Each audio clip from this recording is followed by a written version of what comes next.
Next, we're going to talk about slope-intercept form. The slope-intercept form of a line is y equals mx plus b, where the m represents slope, the same slope that we just been talking about, and the b represents the y-coordinate of the y-intercept. We can use the b to plot the first point on the graph, and then we can use the slope to find more points. So if I have the slope and the y-intercept in what we call slope-intercept form, all I have to do is find the m, which is in front of the x, so the m is negative 2/5 on this first problem, and the b, which is when it's in y equals mx plus b form, is just the number being added. Now, I told you that we can plot by finding the first point on the y-axis, which is the b. In this case, it's blue, so I'm going to go ahead and put a plot at 1, because this is the y-intercept, which in point form would be 0, 1. But for the b, we can just write b equals 1, which is just the y-coordinate of the y-intercept. To get more points, all I have to do is use my slope. My slope is rise over run, correct? So I'm rising negative 2, so that means I'm going down 2, and I'm running 5. 1, 2, 3, 4, 5. So I rise negative 2, and I run 5. Now I'm going to erase that because you don't really want to see that, but you're not seeing where my pencil is going as I'm drawing here. So I went down 2, right 5. I could go down 2 and right 5 more, although it would end up off my paper, correct? Now, the funny thing about slopes are you could put the negative on the top, or you could put the negative on the bottom. What would happen if I put the negative on the bottom? If I rise a positive 2, that would be going up 2, and I'm running a negative 5, that would be going backwards 1, 2, 3, 4, 5 to the left. Is that still on the same line? Well, certainly it is. Also, is my line going downhill? And the answer is yes, it is going downhill because it's a negative slope. Let's try this again. What's my slope of the next equation? Well, it's just the number in front of the x term is the m. In this case, it's a whole number. Now, we actually like our slopes to be in fraction form, so I'm going to rewrite this as 2 over 1. My b is just the number being added or subtracted at the end, so that's a negative 6. So I'm going to start with my pencil on the b, which is negative 6. 1, 2, 3, 4, 5, 6. Put a big old fat dot there. And then I'm going to rise 2 and run 1. Rise 2, run 1, put a dot. Now the cool thing is I can just keep going. I'm going to rise 2, run 1 more, put another dot. Rise 1, rise 2, run 1. Keep going until you're all the way off the picture to get a nice, beautiful graph.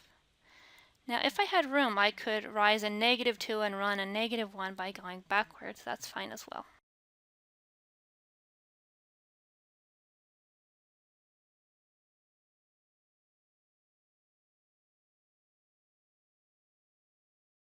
Okay, next problem. My slope is negative 3, which is in front of the x. My b is 1. Slopes, we prefer having our slopes in fraction form, so I'm going to write negative 3 over 1, which could also be positive 3 over negative 1. Either way is going to work. I'm going to start by putting my pencil on the b, which is 1, and then I'm going to move my m. So I rise negative 3, which means go down 3, and then I run a positive 1. I can keep doing that, down 3, right 1, down 3, right 1. Or I could follow this instructions, which says up 3, but left 1. Up 3 and left 1. And that makes a nice, long, pretty line, so I can draw a line through it. Don't forget your arrows, please.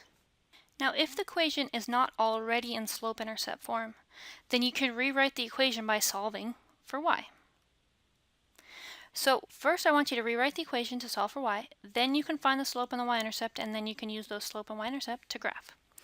So my y is right here, and it's in standard form, not slope-intercept form. So I want to solve for y. So I need to get the 3x to the other side. I can either subtract 3x from both sides and write it this way. So that gives me negative 4y equals negative 3x plus 8. I like the x in front, so even though the x term is negative, I prefer it in the front. Another thing you could do is if you ever pick up a term and move it to the other side, by transposition, you're just going to change its sign because you're subtracting from both sides. You can do that if you want. I'll show you that on the next one. Lastly, to solve for y here, I need to get rid of the 4. So I'm going to divide both sides by 4, and that leaves me with y is equal to negative 3 divided by negative 4 is positive 3/4 x. Positive 8 divided by negative 4 is negative 2. So my slope-intercept form is 3/4 x minus 2, which leaves me with my m of 3/4, my b of negative 2. I put my pencil on my b at negative 2, and then I use the slope, rise over run. Now sometimes people are shy away from the fractions, but actually your slope wants to be in a fraction, because then you can clearly see the rise and you can clearly see the run. So I'm going to rise or go up 3 and run to the right 4. Now I could also, because negative 3 divided by negative 4 is the same thing as positive 3/4, I could go down 3 and left 4, and those are still collinear or in a line. So I can draw my line. Don't forget your arrows. Okay, so on the next problem, again I'm trying to isolate this y. So the 2y needs to stay put. I need to make the 4y go to the other side.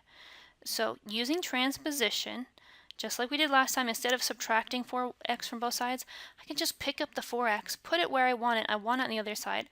But if you ever change its side, you have to also change its sign. So then I'm going to move it over and get negative 4x plus 12. Then I divide everything by 2, and I have y is equal to negative 4x divided by 2 is negative 2x. Positive 12 divided by 2 is positive 6, and this is my slope-intercept form. My b is 6, and my slope is negative 2. Now, we like our slopes to be in fraction form, so I'm either going to think about it as negative 2 over 1 or 2 over negative 1. To graph, I put my pencil on the b. I start with my b at positive 6, and then my m says to go down to right 1, rise a negative 2, and run a positive 1. I'm going to keep doing that all the way off my graph to get a really nice straight line. Or I could go up 2 and left 1. Now clearly that's off my picture, but I could also do that. Draw my line. Don't forget your arrows. So even if it's in standard form, you can still put it in slope-intercept form and use the slope and the y-intercept to graph. Now we do have some special cases. We briefly mentioned them in the beginning, where we have vertical lines and horizontal lines. So how I remember this is using Hoy Vux. It's just a mnemonic device to help me remember this.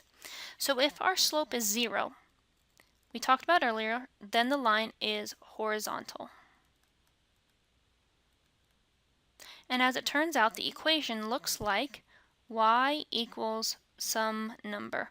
For example, like y equals 3. But if my slope is undefined, I'm just going to write UND for undefined, then my line is vertical. Now we've talked about that when we talked about slope, but the equation turns out to be x equals some number. Notice there is no y. For example, x equals 2. I don't know, that's an example. So to remember this, I use Hoy Vux, which stands for H stands for horizontal lines, and O is not really just an O, it's also a 0, okay? 0 slopes. Horizontal lines have 0 slope, and their equations look like y equals some number. So if I can remember Hoy, that reminds me horizontal, 0 slope, y equals a number for the equation. And Vux reminds me that vertical lines have undefined slope, and their equations look like x equals some number. So here's a couple examples using this. I'm going to continue to go back to my Hoy Vux to remember which one's which. Notice that when I'm drawing this first equation, I'm looking that it only has one letter. It doesn't have two letters, so this is not going to be able to be written in the slope-intercept form. I can't find my y-intercept, I can't find my slope, because it's just not in the right form. So my y equals a number tells me it's a Hoy problem because of the y equals. So y is Hoy. So what type is this? It's a horizontal line. So what is the slope of a horizontal line? Well, the slope is 0. And in this case, if I go to -2 on my y-axis and then just draw a horizontal line, I can see that my b happens to be -2. Now technically I could write y equals 0x minus 2, so my m is 0 and my b is -2. So I could possibly write horizontal lines in slope-intercept form. Now the next problem, x equals a number, is a Vux problem because of the x. Notice there's no x and no y, so it can't be in slope-intercept form. It can't be a normal problem because there's only one letter.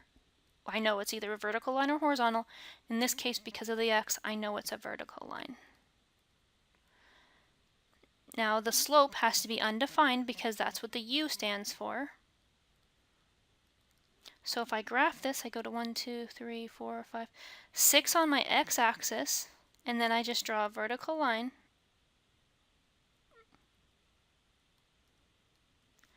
And that's my answer. Now, what's the y-intercept? Well, it's never going to have a y-intercept because your vertical line is parallel to it, so there is none. Notice you can't actually write this in slope-intercept form because there is no y, so you can't write it in slope-intercept form, which is why it's undefined and no y-intercept.